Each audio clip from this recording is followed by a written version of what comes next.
வணக்கத்துடன் வரலாற்று பதிவுகள் அப்படிங்கிற இந்த வலையொலியில் தான் நான் உங்களை சந்திக்கின்றேன். தினமும் ஒரு குரல் என்கின்ற அடிப்படையிலே தினமும் ஒரு குரலை சார்ந்த அந்த கருத்துக்களை பதிவிட்டு கொண்டிருக்கின்றேன்.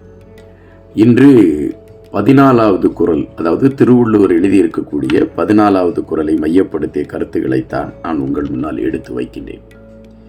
ஏரின் உளார் உழவர் புயல் என்னும் வாரி வளங்குன்றிக்கால், இதுதான் அந்த குரல். இந்த குரல் அப்படி என்ன திருவள்ளுவர் பெருசா சொல்லியிருக்காருன்னு பார்த்தீங்கன்னா, மழை என்னும் வருவாய் வளம் குன்றிவிட்டால், அதாவது மழையோட ஒரு வளமை குன்றிவிட்டால் உழவர்கள் ஏறெடுத்து உழ போக மாட்டார்கள் அப்படிங்கிறத அவர் சொல்லியிருக்கார். ஆனால் இதில் ஒரு பெரிய அதிர்ச்சி தகவல் இருக்கு. மழையை நாம் பாதுகாக்க வேண்டும் என்பது ஒரு கருப்பொருள். மழையை உருவாக்குவதற்கான காரணிகளை இந்த உலகத்தில் நாம் உருவாக்க வேண்டும் என்பது இன்னொரு கருப்பொருள். இந்த இரண்டும் இல்லாத பட்சத்தில் மழையானது இந்த மண்ணில் இல்லாமல் போய்விடும்.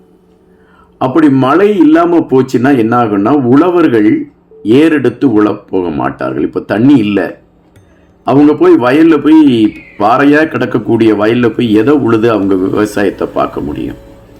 அப்படி விவசாயம் இல்லாமல் போகின்ற ஒரு நிலைமை வந்தாச்சுன்னா அது உலகம் பாழ்பட்டு போய்விட்டது என்றுதான் அர்த்தம். எனவே உழவனுடைய அந்த உழுதல் ஓசை, நிலத்தை சீண்டுகின்ற ஒவ்வொரு நிமிடமுமே மனிதனுடைய வாழ்வியலை வளப்படுத்தும். அதற்கு மழை தேவை. மழைக்கான காரணிகளை நாம் உருவாக்கி கொள்ள வேண்டும் என்பதுதான் திருவள்ளுவர் இதில் மிக இலகுவாக எடுத்து வைத்திருக்கக்கூடிய ஒரு பதிவு. இதுபோன்ற நல்ல செய்திகளோடு மீண்டும் உங்களை சந்திக்கின்றேன். நன்றியுடன் என்பா.